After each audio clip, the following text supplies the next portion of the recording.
సదాశివసమారంభాం వ్యాసశంకరమధ్యమాం అస్మదాచార్యపర్యంతాం వందే గురుపరంపరాం.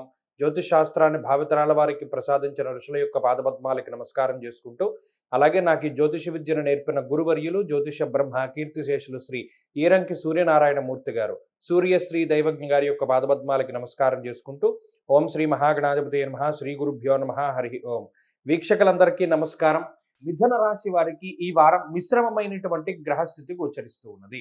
ప్రత్యేకించి రాశిలోనే సంచరిస్తూ ఉన్నటువంటి శుక్రుడు, లాభమందు ఉన్నటువంటి కుజుడు, ప్రధానంగా ఈ వారంలో వచ్చేటువంటి చంద్రుడు, ఈ మూడు గ్రహాలు అనుకూలించబోతూ ఉన్నాయి.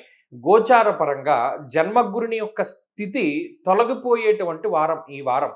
అంటే ఈ వారం తర్వాత, అంటే వచ్చే వారం నుండి జన్మగురుని యొక్క దోషం ఉండదు.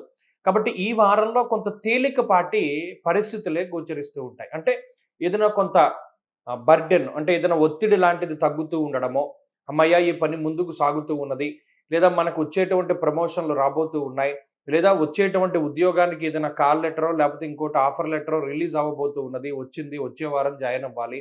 ఇలా అబౌట్ టు మూవ్, అంటే జరగబోతూ ఉన్నటువంటి ఈ విషయాల పట్ల కొంత మానసిక ప్రశాంతత అనేటువంటిది ఈ వారంలో మీరు చూడగలుగుతారు. అలాగే ఆర్థిక సంబంధమైనటువంటి వ్యవహారాలు చాలా నిక్కచ్చిగా మాట్లాడగలుగుతారు. మరీ ముఖ్యంగా ఇతరుల యొక్క ప్రమేయం ఏమీ లేకుండా మీ అంతటి మీరుగా ముందుకు వెళ్ళగలుగుతూ ఉంటారు. అలాగే ఆర్థికంగా బలోపేతం కావడానికి చేసేటువంటి చర్యలన్నీ కూడా చాలా గొప్పగా అనుకూలిస్తూ ఉంటాయి. మరీ ముఖ్యంగా కొంత సపోర్ట్ దొరుకుతూ ఉంటుంది. బంధుమిత్రులది కానీ, లేదా జీవిత భాగస్వామిది కానీ, లేదా కుటుంబ సభ్యులది కానీ కొంత సపోర్ట్ దొరుకుతూ ఉంటుంది. ఆ సపోర్ట్ మీద ముందుకు వెళుతూ ఉంటారు.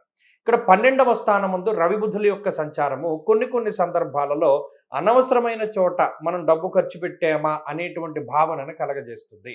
అయినప్పటికీ అది మానసికంగా కొంత ఇబ్బంది పెట్టినప్పటికీ డబ్బు ఖర్చు పెట్టవలసినటువంటి పరిస్థితులు ఉంటాయి. కొన్ని సందర్భాల్లో బంధువులకి, కొన్ని సందర్భాల్లో మిత్రులకి ధనాన్ని ఖర్చు పెట్టవలసినటువంటి పరిస్థితులు ఉంటాయి. వాటిని పెద్ద ఆలోచించకూడదు.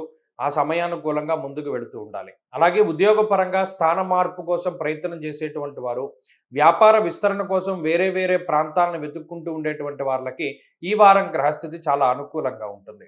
అలాగే ప్రత్యేకించి విద్యార్థులకి గ్రహస్థితి చాలా బాగా యోగిస్తూ ఉంటుంది.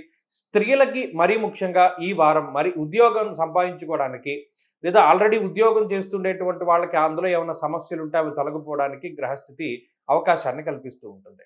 ఈ వారంలో మరిన్ని శుభ ఫలితాలను పొందడానికి మిథున రాశి వారు ఎక్కువగా దక్షిణామూర్తి యొక్క ఆరాధన చేస్తూ ఉండడం చెప్పదగినటువంటి సూచన. ఈ వారంలో కలిసొచ్చేటువంటి రోజు శుక్రవారంగా చెప్పవచ్చును. అదృష్ట సంఖ్య 5, అదృష్ట వర్ణము తెలుపు. తదుపరి కర్కాటకం.